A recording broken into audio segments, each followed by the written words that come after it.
narito po ulit ang update natin para sa lagay ng ating panahon. Ngayong hapon po ng November 12, 2023 na kung saan sa ngayon po ay lumalakas na ang hanging amihan gaya po na inyong nakikita. At ito po ay umihip na dito sa Luzon, lalo na po dito sa norte.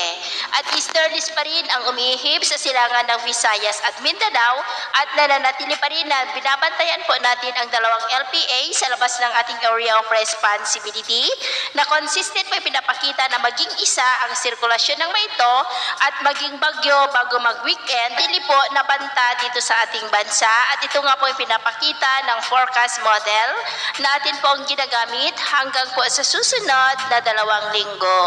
At sa lagay po ng ating panahon, ngayong hapon ay generally fair weather pa rin sa malaking bahagi ng ating bansa, maliban lamang sa mga tsansa pa rin ng maulap na kalangitan na may mga pulupulong pagulan na minsan ay may mga pagkulog at pagkidlat sa ilang bahagi ng Isabela, Calabarzon, ilang bahagi po ng Bicol Region, Panay Island, Negros, Cebu, Bohol, Zamboanga Peninsula, Northern Mindanao, Sorsogon at ilang bahagi po ng Davao Region.